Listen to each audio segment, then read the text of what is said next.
Welcome to the latest episode of our podcast series for financial advisors. Today's episode is Solving for Freedom, Control, and Succession, how the next gen of a $330 million UBS team forged a path to independence. It's a conversation with Bryan Garris, managing partner of TriaGen Wealth Management. I'm Mindy Diamond, and this is Mindy Diamond on Independence.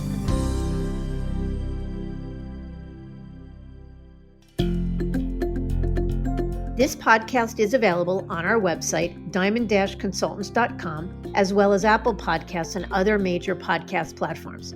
If you are not already a subscriber and want to be notified of new show releases, please subscribe right on your favorite podcast platform or on the episode page on our website. For Apple Podcast users, I'd be grateful if you'd give the show a review. Your input helps us to make the series better and alerts other advisors like you who may find the content to be relevant. And while you're at it, if you know others who are considering change or are simply looking to learn more about the industry landscape, please feel free to share this episode or the series widely. There's a trend that's been on the rise and shows no sign of stopping anytime soon. That is a drive toward independence, led by the successors of multi-generational teams. And it's a conversation we've had a few times on the show, because as senior partners get closer to making the decision of whether or not to sign on to their firm's retire-in-place programs, next-gen leaders are in the background looking at options that could provide a better future. A future that allows for greater freedom and control of how they serve clients and build their businesses. And that same freedom and control extends to considering how the senior partners want to live the rest of their business lives. So take, for example, my guest in this episode, Bryan Garris. As he shares in our conversation, he grew up in the business literally. As a child, he played in the Dean Witter offices where his grandfather once worked, and his father, Nick Garris, and partner Orlo Elfes started building their practice. He joined Nick and Orlo's practice at Morgan Stanley out of college, and in 2008, the team moved to UBS. A decade or so later, Bryan started listening to this podcast, as well as those of Michael Kitces and others, and began questioning the value they were receiving from UBS, something he characterizes as a misalignment of the bank's priorities with their own. Bryan wanted what he was finding other independent advisors had, to have the freedom and control to serve clients and not have to worry about selling products or obligations to the bank. He wanted true open architecture and the ability to market and build their brand. Ultimately, Bryan wanted to be a true fiduciary, and he could never see that as being possible as employees in the brokerage world. But with two partners who had far less of a runway, getting them on board with the vision he saw for their business as an independent firm. And it turned out to be a far easier sell than he expected. In May of 2020, the team, then managing $330 million in assets, left UBS to form TriaGen Wealth Management in Calabasas, California. Bryan talks candidly about what motivated him to start Armchair Exploration, the conversations he had with his partners, passing up UBS's Alpha program, and how they're solving for that, what they're able to achieve now, and what he anticipates for TriaGen's future, and much more. It's a great story that shares how the next gen is leading change, not only in individual practices, but in the wealth management industry at large. So let's get to it.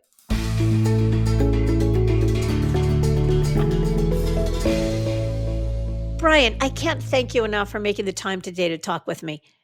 Mindy, it's a pleasure to be here. I'm excited to do this. Great.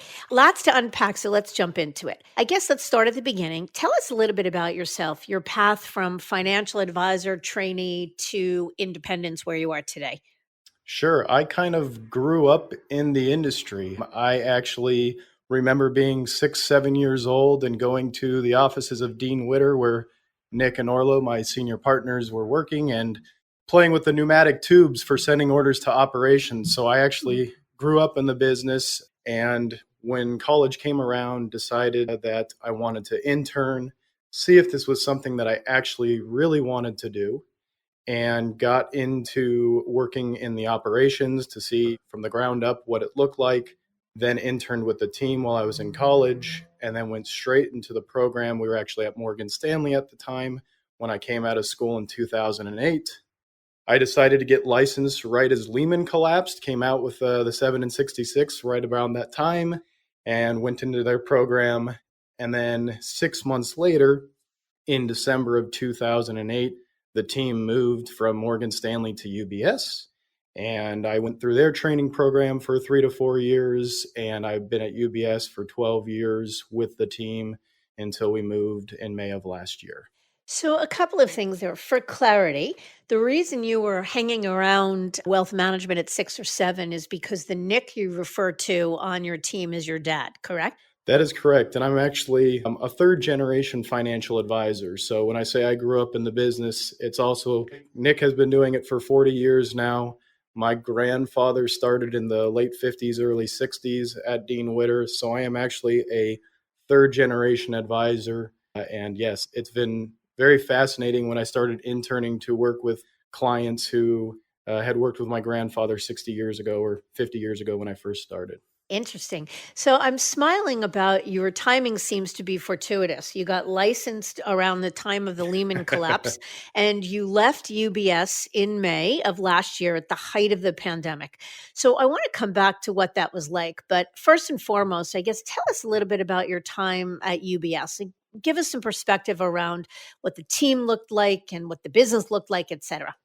Yeah, there are four of us on the team, three partners, Nick, Orlo, and myself, and then our rock, Leslie. Nick and Orlo have been partners, like I said, for a very long time. Orlo started in 1992 and Nick started in 1979, so they've been together for a while. But at UBS, it was the four of us. We worked with a lot of high earning individuals, a lot of family businesses, small business owners. And like I said, we kind of have a unique client base because we work with people who started with my grandfather and now I'm working with their grandchildren and they're in their prime earning years and we've been working through and planning that generational wealth. And so it's kind of a unique structure of a lot of, like I said, professionals, small business owners, and then a lot of generational wealth that we're using. hmm And what about how much in assets you are managing and what the typical client looks like in terms of size? I mean, Yeah, so we were at right around $330 million before we left. And probably the average size, again, it's very skewed. We've got a lot of ultra high net worth and then some young third generation people just starting, but the average household is probably $1 million. got it. Okay. So tell us a little bit about how it is to work with your dad. Wealth management seems to be an industry replete with family businesses. And I'm wondering if it's been a challenge for you to carve your own path. Yeah, when I started at Morgan Stanley, the first training program, I made it clear that I didn't want to be handed anything. I actually didn't want to join the team at first. I said, I want to do the solo training. I want to try and run it myself because I didn't want to be looked at as, oh, there's Bryan, and he was handed a book of business from his father. And so I think I have always fought that and wanted to make sure that that was never the case. And that certainly lit a fire underneath me to make sure that wasn't the case. And I have to give both Nick and Orlo a lot of credit that they certainly let me scrape my knee, figure things out myself, and basically say, go figure it out, kid. Once you're ready, or if you need me, we're here. But they did a very good job of making sure that even though we were family, you've got to earn your role in the business. Yeah, I think that that's actually pretty common. One, that the younger generation actually looks to work harder than he or she might have had it not been a family business because they never want there to be the suggestion or thought that they were handed anything just because they were family. And I think success is predicated on the senior members of the team allowing the younger generation to carve their own path, to do things perhaps different than they might have done and be okay with it. I 100% agree. Yeah. Okay, so let's back up and talk a little bit about what was going on at UBS that made you decide to go independent. I guess I want to start with what was the straw that broke the camel's back moment or moments? Yeah, there were a couple of things, and I'll get to that in a second. But I think even before the straw that broke the camel's back, when I first got my CFP designation, I really started looking at the fiduciary role and saying, okay, there's a whole lot out there in the financial planning world, other than the wirehouse world, that we had only known. All of us had only known the wirehouse world, and I couldn't spell RIA probably 10 years ago. Didn't even know it was out there. And so when I started looking around and saying, there is this misalignment with the broker dealer world and the wirehouse world, and what I'm trying to do as a fiduciary, as a CFP, and how we want to run our business. And so while there was certainly a moment, I think I spent probably 3 or 4 years starting to listen to the Michael Kitceses of the world and his podcasts of being, real financial advisor. I started listening to your podcast, getting a feel for what else was out there. What did independence look like? What did the other opportunities out there look like? And I remember distinctly, I actually looked it up right before our call here. In January of 2019, I remember listening to one of your podcasts with a Merrill Lynch advisor who is the exact same age as me, or was a Merrill Lynch advisor, and he decided to go to the independent route. And I remember listening to that podcast and saying, why not me? Mm. We're right in the exact same situation, and time to stop researching, saying maybe next year, or let's, got to have a better handle on it, and really decided to dive in. And I'd say a couple of weeks later, the straw that broke the camel's back was something silly, but it's personal to me. I have 3 children now, but at the time I had 2 kids, and every year UBS would do an annual award ceremony, things that happened the prior year, congratulations and all of that fun stuff. And in 2016, I had my firstborn, and we had a different manager at the time. And when we did our annual award ceremony, they put out a list of everyone who had children, and my name was left off there. And it was an oversight. They apologized. I wasn't too bent out of shape about it. It is what it is, but certainly took it a little personally. And then 2 years later, when my second son was born, completely different management team. I've gone through 5 managers while I was at UBS. The exact same thing happened with my second child. They left my kid's name off the list. And so it's really not a big deal, but I do remember leaving that feeling slighted, feeling like I was a cog in the wheel, and saying, okay, I'm going to make this happen. And on my drive home, I called Barbara up on your team and said, Barbara, I've been listening to your stuff. I'm ready to get started. How do I do this? Thank you for sharing that. I don't think that sounds silly at all. In fact, I think most advisors' straw that breaks the camel's back moment are personal in nature. Like they put up with a whole bunch of sort of slights or frustrations or limitations until something happens that is often more personal. And it's often the feeling of a lack of, people say, I'm not feeling the love, or a lack of feeling valued, that drives it. I'm working hard, I'm growing, I'm young, I've got a long runway, we're building a great business, it's a multi-generational business, etc. We're doing great work. And we're asking for so little. We pay you more than 50 cents on every dollar that we generate. We're asking so little from the firm. The least you can do is honor or recognize me for something that's important in my life. So I get that. I don't think that's silly at all. And I want to just go back. The episode you're referring to, I think, is an interview I did with Michael Henley, who was, I want to say, 38 years old. Does that sound about right? Right. When he left Merrill. And his calculus was one, he had, like you, a senior partner that was thinking about taking Merrill CTP, the Retire in Place program. But that didn't feel right because it didn't feel like the right legacy. And it would have absolutely limited and tied Michael and his other partners to the business. But the other calculus was they looked at a million other options. He too was a big follower of Kitces. In fact, that's how he had gotten to me, when he had listened to an episode I did with Kitces. But he really looked at everything and said, I know that I'm young enough. I could make a move now from Merrill to Morgan or Merrill to First Republic or something of the sort, and then go independent. But I realize that every day I put going independent off, I'm leaving chips on the table. And I presume that's what you're talking about as well.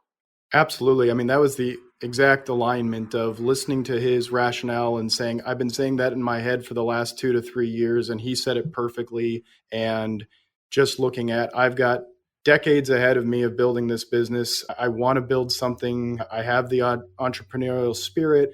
I want to be able to make our own calls, be able to build a business that I'm proud to be behind. And I do want to go back to what you had said earlier of, that we certainly see that misalignment of we are very self-supportive when we were at UBS. We did not ask for a whole lot. We run a very clean business. We do financial planning and our own discretionary management. We don't really use a whole lot of banking products, SMAs, structured products, proprietary products, anything like that.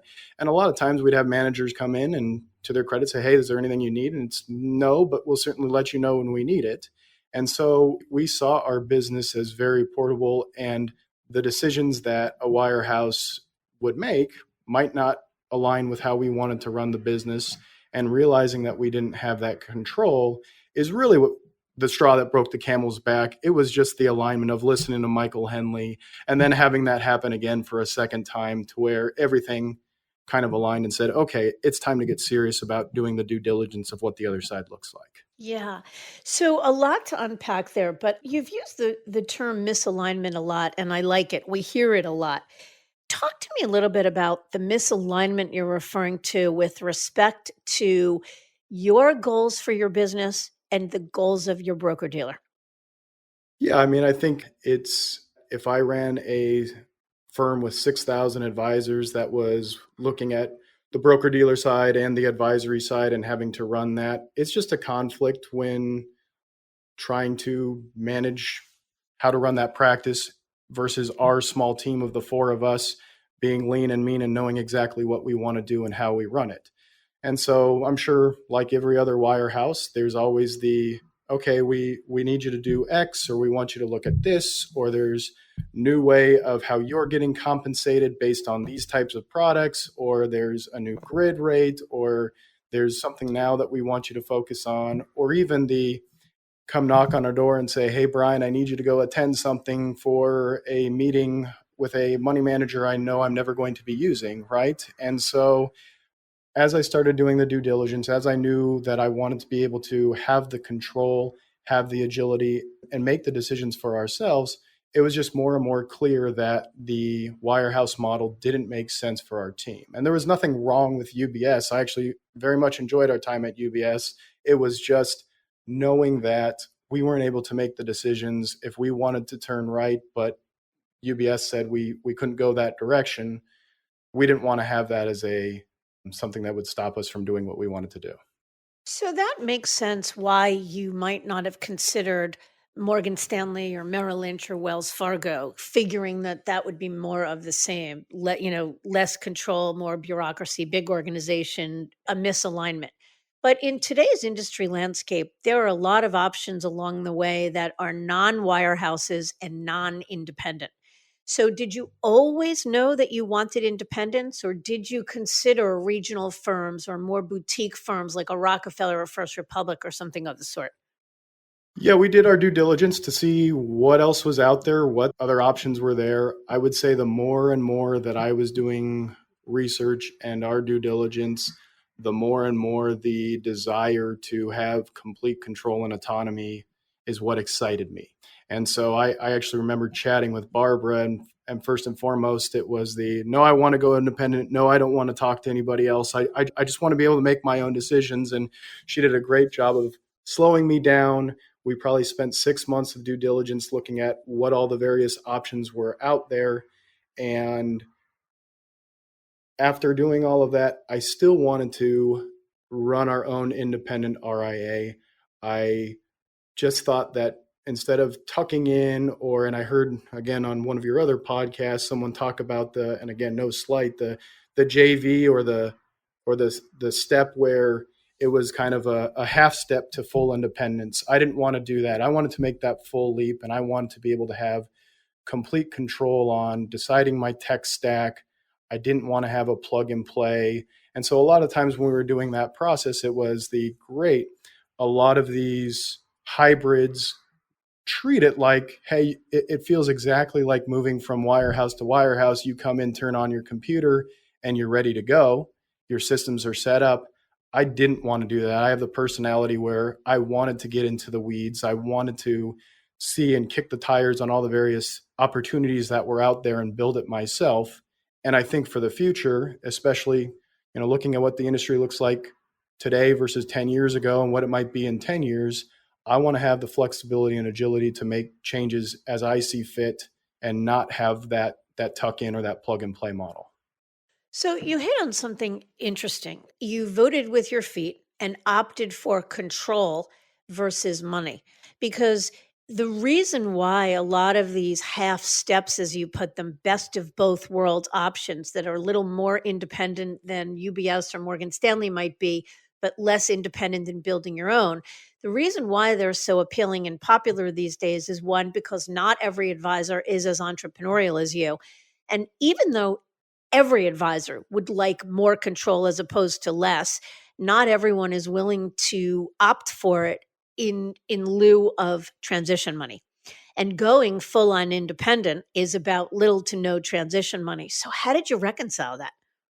Yeah, I think it was easier for me looking at, hey, what you can build from an enterprise value, even looking at the current projections and pro formas of running your business as an independent.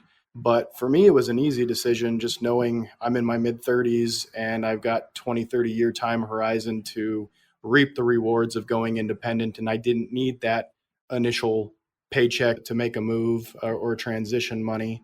We certainly had discussions, obviously, with my senior partners as they're in a different situation than me. And we worked out what made sense for them, how we could make the talking about alpha programs and all of the type of retire in place programs, making sure that it more than made sense for them so that there wasn't money left on the table or they didn't feel like they couldn't monetize their life's work as they got closer to retirement. But no, I just think it made tons of sense to say, here's the opportunity. I see, again, what value can be built from an independent model. And I don't think taking a check and moving somewhere else would have been better for my clients. It would have been just moving to get a paycheck. And I can say going independent has been the best thing for me, for my clients, gives us the excitement, the passion to do what we think is best for our clients. And now we have the ability to also turn that passion into action items.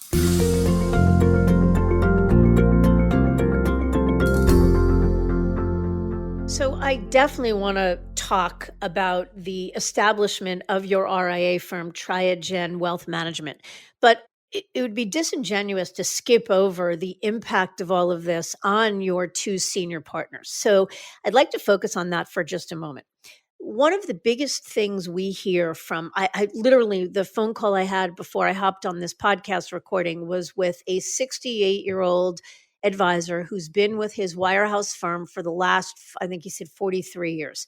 And frustrated as heck, gave me a long list, a laundry list of things that frustrate him, feeling, not the least of which is feeling an incongruence with sort of senior leadership's management and goals and vision and how it's incongruent or misalignment with his own. But he's got a lot of partnerships in place within the firm. He's got a part of his book that's not entirely portable.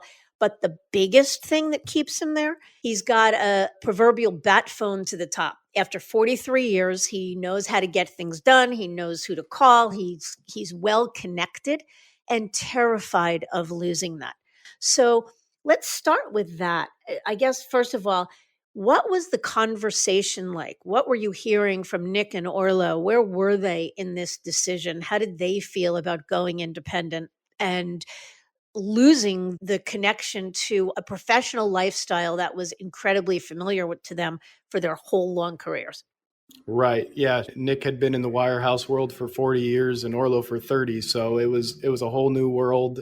They were certainly, I would say, more anxious and hesitant at first, just wrapping their heads around another move. That when they were at Morgan Stanley, Dean Witter, they were there for 30 years and said, we're never making a move. Things changed in 2008. And they were shocked that they actually did make a move and thought that would be the one and only. And so when I talked to them about independence, I think it was very much some anxiousness, but at the same time, walking them through the benefits, again, the misalignment, how our business very much aligned with the independent model. Again, we're 90% discretionary management and financial planning fees for our business. Everything was transportable. We have a book of clients that have worked with us for decades and possibly 3 generations for some of them. So I think it was just wrapping their heads around how does this work? And one of the things that we did, or I did, was try to take a lot of the due diligence off their plate and show them the options. And I don't think either one of the senior partners really wanted to look at the 7 different options for each part of the tech stack. And they just wanted to have some of that plug and play. So I think if I wasn't in the business, I think the transition would probably have looked something more like a dynasty or something else where, hey, we take care of that and now you can be fully independent. But I took that off their plates so that all they could focus on was what they love to do, and that's financial planning and manage the portfolios. And if they could focus on our clients and focus on getting everything transitioned, I would take all of that due diligence off their plate. And I think that relieved them. And then when it comes to the retirement in place programs and knowing that they wanted to, actually Orlo's more closer to retirement. I don't think I'll ever kick Nick out. He's, especially now after the move, he feels like a kid in a candy store. But for Orlo, it was very much a, let's sit down, let's make sure we can get some kind of alpha program in place on our own end and build it ourselves. And we looked at the advantages of how we could structure that, how it could be a capital gain instead of ordinary income, how we could stretch that over time. And it didn't have to be sign and you're done in 2 years and I'm stuck with the alpha program that I've signed. So once we figured out those nuances and said, okay, senior partners, you don't have to do the due diligence. I'm going to take care of all of that. We're going to move and you get to do exactly what you love to do. And we're going to have more autonomy and we're going to have more choice. We're going to have open architecture. And all I need you guys to do is focus on clients and what you do all along. They were more on board. And like I said, now that we've made that move, they always joke and say, if only you had told us about this sooner. Yeah, why don't we do it? That's what everybody says. Right, which I just roll my eyes because I've certainly broached the topic, years before. So. Yep, that's very common.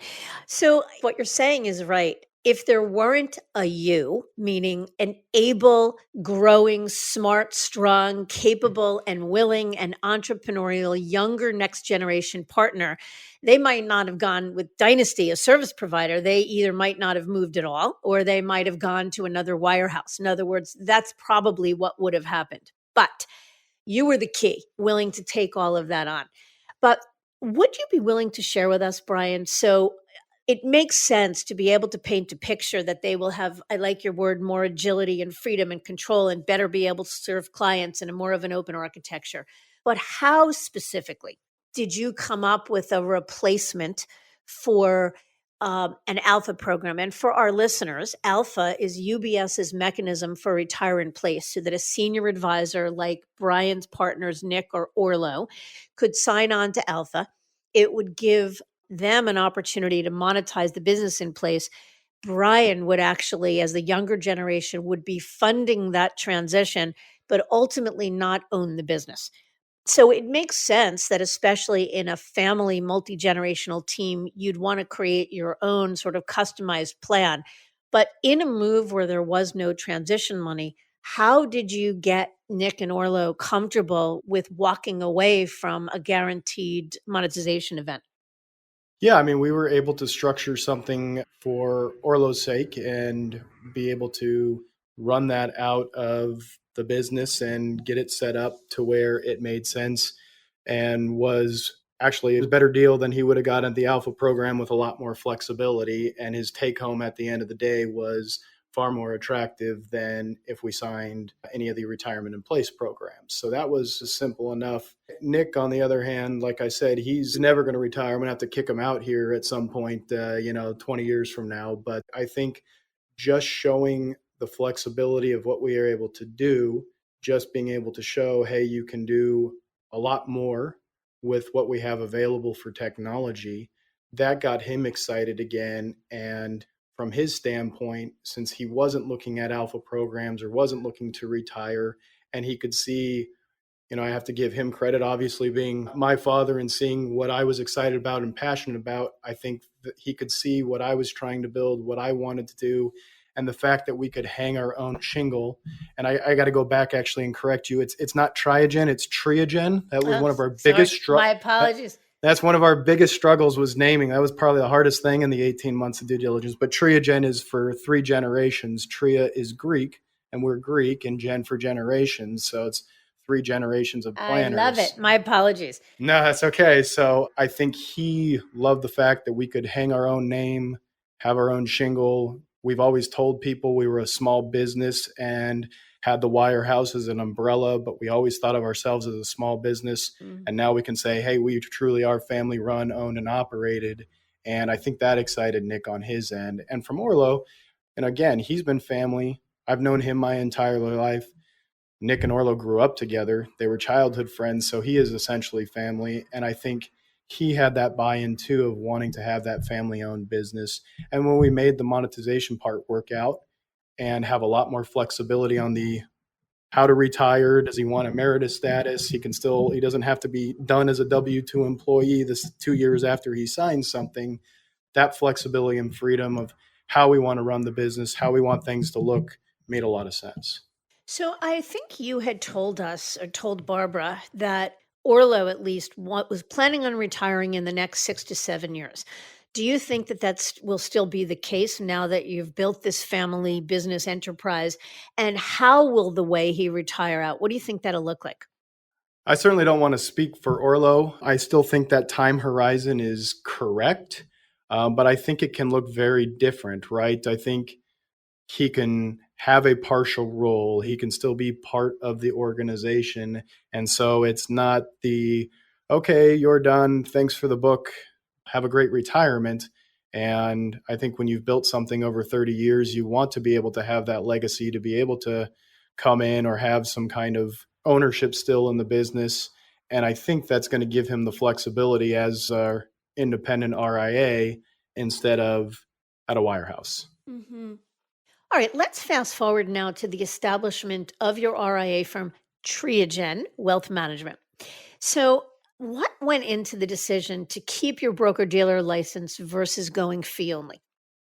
Yeah, we looked at, and I certainly always envisioned being a fee only RIA, but we do have a lot of variable annuity and variable universal life policies that we thought it was important to still have as a representative and still be able to service those policies. And so during the due diligence process, realized that we probably needed to keep a broker dealer and found a friendly broker dealer that would be able to hold those policies. And I think it just made sense from the initial move of, look, we can move and nothing changes, instead of saying, oh, and by the way, we can't service these annuities or these products because that's the broker dealer side. And a client's not going to understand that. They're just going to say, what do you mean you can't hold these? Or what do you mean you can't be the registered representative on these? So, Brian, tell us then a little bit about the component parts of TriaGen as you were building it. So, your custodian is TD, I believe. Correct. We're using TD Ameritrade, and we used True Clarity as our management consultant. So Barbara, as I said earlier, I was adamant of, I'm going to do this myself. And she very much was understanding, still saying, hey, let's explore other opportunities.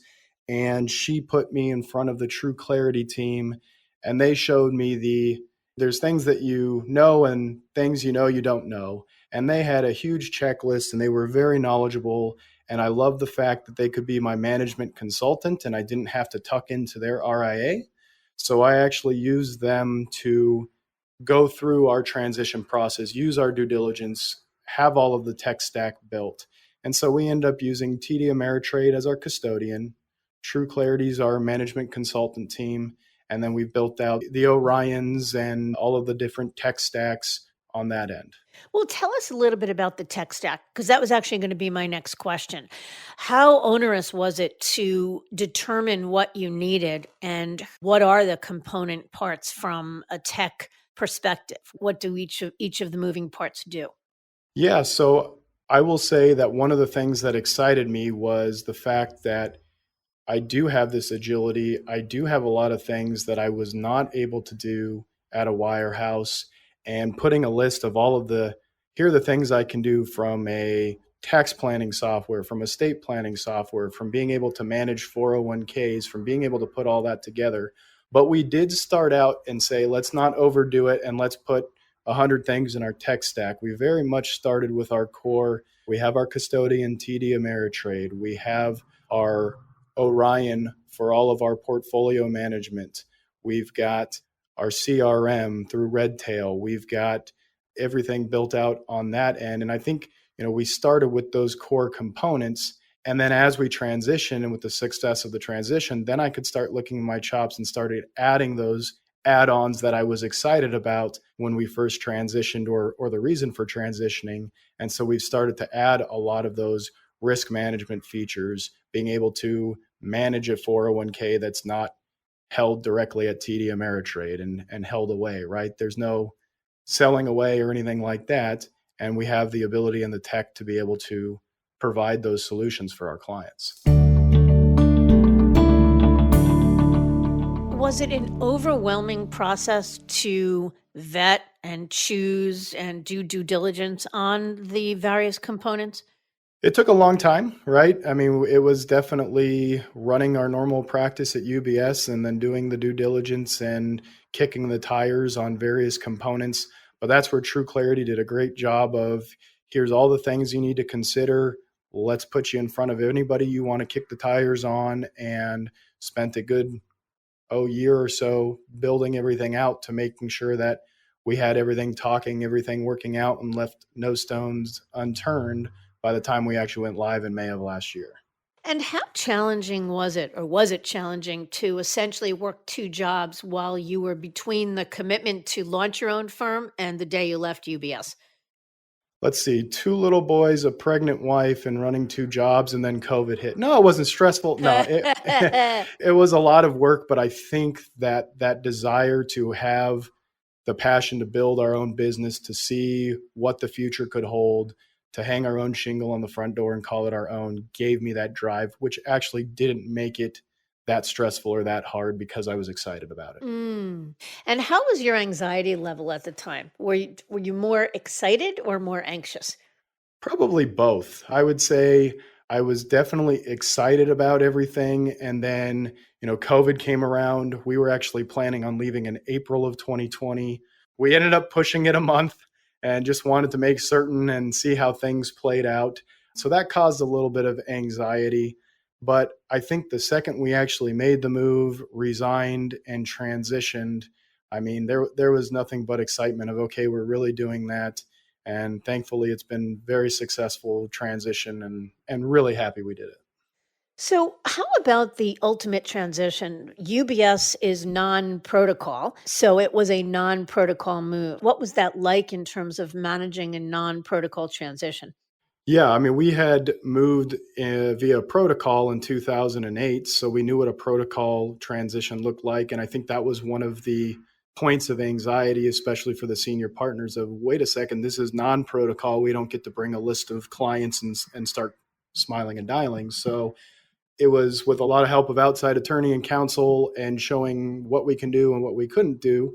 But like I think some of your other UBS podcast attendees had said, when we transitioned and left, we pulled out a yellow pad, wrote clients' names down, started searching on public information sites and verifying information and dialing. And I would say the other thing that made it an easier move was COVID actually ended up helping that, because for 2 months while we were still at UBS, we weren't allowed to go into the office, and everyone all of a sudden started learning how to find us when they're not dialing the office line. And so it was very much clients were finding us even before we had a chance to call them. So it was easier on that point, but it wasn't terrible. It was just a little extra work and being very careful and making sure that you were doing all the things the right way so that you were following the non-protocol. And how many clients? Like, I'm just trying to get a sense of how many names you had to write down on that yellow legal pad. Yeah, we got about 280 relationships. And no problem between the three of you of remembering all 280 names? Well, that's where the having people reach out to us or being available and finding us also helped. Certainly the top half of the book was very easy to remember. And a lot of these clients have been clients of ours for 30 years. So it was very easy to remember those names. But then there was a lot of all of a sudden they got an email from UBS and would be able to do a quick Google search and find us and call us the weekend we left. And I just hadn't gotten to calling them yet. They found us. And, so it was very fortunate that we had people at homes, at their computers, Yeah. and we were able to make that transition. Yeah. So tell me, if you would, what did the pitch sound like to your clients? One, addressing the fact that we were in the midst of a global pandemic, and two, the notion that you were leaving UBS, a recognizable name, and launching your own firm. Yeah, I think there's only one client who said, and you chose now during the pandemic to do this? So everybody else was pretty understanding. I didn't have to do a lot of discussing, honestly. It was very much, well, we've worked with you for decades. We've worked with your family or worked with your team for multi-decades, and we didn't come or follow you or join you because of the UBS brand. It was because of you guys. And so we were very fortunate that we didn't have a lot of those conversations of, certainly we had prepared of, now we're in a fiduciary role. Now, what does that mean? How your assets are safe at a custodian with TD Ameritrade. I would say there were probably 2 or 3 households that we had to go into the deep dive of what's the difference between an RIA and the wirehouse world. A lot of them said, is your whole team there? When we said, yeah, all 4 of us are still here, still same advice we've given before. You're going to get a different statement than you did before with a different name on it. Okay, great. And that was most of the conversations. We had a lot of clients who had worked with us for years congratulating us, saying, we're excited for you guys. And our small business owners knew exactly what we did and say, oh, you're going to love it. This is the best decision you've made. When I left XYZ firm and started my own firm, it was the best decision.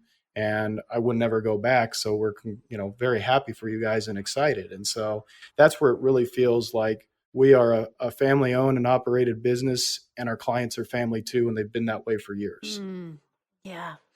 So what is the pitch, if you will? What are the things that, even with the benefit of hindsight now, a year or more of hindsight, what are the things you're able to do for clients now that you couldn't do while at UBS? Yeah, I think we certainly pride ourselves on focusing on holistic planning, and the fact that we really have true open architecture and we don't have to worry about selling away.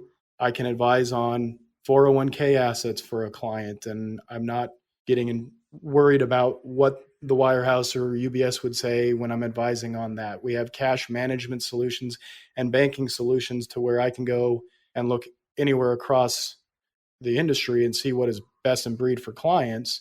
And I don't have to be beholden to one bank because that's who I work for. And so giving us that flexibility and that open architecture makes a whole lot of sense.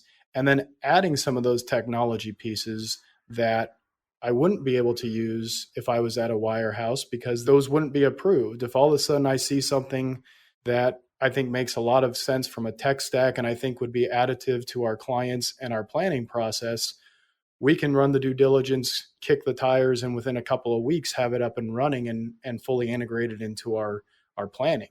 There's no way that would have been done at our old firm. Yeah. Going back to your comment about open architecture, the ability to source a loan at multiple different banks, that's amazing. In fact, whenever we talk with an advisor about the opportunity to do that, what true open architecture means, to be able to shop a loan across the street and create competition for price and service and better terms, that's appealing. But on the flip side, it creates a sense of overwhelm. Like, how do you even know which banks to call, and do you have relationships with them? Yeah, and that's where a true clarity comes into play, right? And saying, what are the resources out there? What is available? And certainly there is a learning curve to everything's a phone call away, but it might not just be the same bank you're calling to get that solution, right? So it can be overwhelming, but at the same time liberating to say, hey, it's a couple of phone calls away and I can find the best solution for my clients, not just a solution. And how about, is there anything that you miss about being at UBS? Many prospective breakaways worry about missing the turnkey nature of a wirehouse, knowing just who to call, everything's under one roof. It's a press of a button to get what you need, the support you need. And being an independent is not about the press of one button. It's, yes, you can access everything you need, but it's not all under one roof. Yeah, I mean, I think things that we would miss, we certainly miss some of our colleagues. I think there were a lot of good people at the UBS branch, and certainly miss seeing them on a daily basis. Not that we would be doing that in COVID times, but pre-COVID. So I think we missed that. But otherwise, the everything is just a phone call away.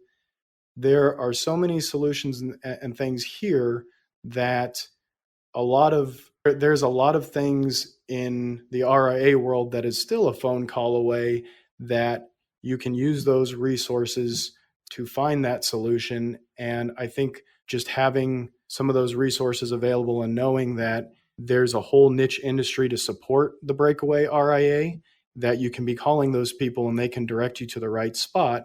And it's going to take some time, especially as you first transition. But once you kind of get the hang of that, and you're going to know who to call, know what to call, or when to call for what solution. And I think we've seen that. And again, that's why I think a management consultant has been critical for figuring some of that stuff out.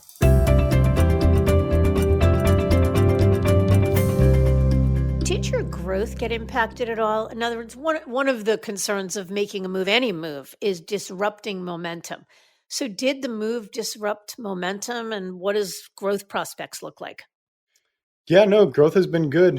Very organic growth. We were targeting probably 90% of the assets that we had at UBS, and we brought over almost all of those. And we brought over probably 300 million of assets from UBS, and today we're at 360. So and our pipeline is full.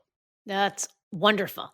So, what does the future of TriaGen look like? Do you plan to add inorganic growth, recruiting or M&A? I think that could be in the future. I think it was very interesting listening to you and Michael Kitces a little while back talking about the M&A market and what that means. And I think one of the things that I want to be diligent on and cautious and strategic on is making sure that our plumbing and our processes are in place to handle a growth that could be inorganic. So I think right now we've gone through the transition of the business. We're now in the organic growth stage, and the fact that we have the freedom and flexibility for marketing to be able to market in our own unique way, that we can be in an organic growth mode. And once we're confident and certain that we have the processes to where we could handle inorganic growth, that could certainly be something in the future. And you're thinking about it in a very smart way, because the worst thing you can do is look to stress the system, meaning bring in a significant pool of assets without being really able to support it well. And it's better to delay that than it is to do it when you're not ready. So tell us, what are you most excited about? I think getting our own unique vision, our own unique voice out into the world and saying, hey, this is our firm, this is what we think, this is getting to know us even better, from going out there and marketing and growing and saying we have the infrastructure and technology to give clients the best solutions possible, and being a true fiduciary to them. I think that's what gets me excited to build this business, build it up and grow it for the next 30 years. It's what motivated me to make the move. It's what gets me in here and excited to do everything for our clients. And having that alignment and that excitement, I think, is the best thing for our clients, because it has us motivated to do everything the best for them. Yeah. So, any final words of advice or wisdom for those considering the leap to independence, or even somebody considering a move in general? I'm asking specifically from your perspective as a younger advisor with a long runway ahead of you, who world is your oyster, could have gone anywhere, taken the business in any direction. What would you say to like minded or like situated constituents still at the wirehouse world? I think if you've got the bug and the feeling that you want to be making your own calls, making your own choices, being your own boss, and running your own business, you've really got to start diving in and seeing what the opportunities are out there. I think you'll be amazed and excited to see what is available outside of the wirehouse world. And I think being able to do that due diligence and spending the time knowing what's out there, you'll know it in your gut if it's the right move for you. And I think you'll be excited to make that move if you're leaning that way, if it's right for you. Bryan, thank you. You've done so incredibly well and painted a really interesting picture about your journey and your decisions. And this is only 1 year out. I'm hoping that you'll join us again another time so we can continue to get a view into what TriaGen is doing, and certainly wishing you all the best. Thanks, Mindy. I appreciate it. It was a pleasure.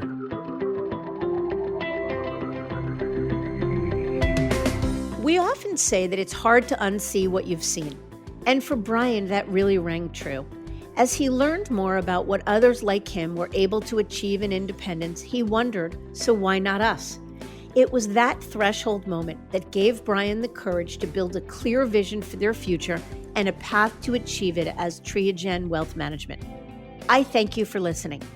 And I encourage you to visit our website, diamond-consultants.com, and click on the Tools and Resources link for valuable content. You'll also find a link to subscribe for regular updates to the series. And if you're not a recipient of our weekly email, Perspectives for Advisors, click on the articles link to browse recent topics. These written pieces are an ideal way to stay informed about what's going on in the wealth management space without expending the energy that full-on exploration requires. Feel free to email or call me if you have specific questions. I can be reached at 973-476-8578 or by email at mdiamond@diamond-consultants.com. Please note that all requests are handled with complete discretion and confidentiality. And again, if you enjoyed this episode, feel free to share it with a colleague who might benefit from its content. And if you're listening on the Apple Podcast app, I'd be grateful if you gave it a star rating and a review. That will let other advisors know if it's a show worth their time to listen to. This is Mindy Diamond on Independence.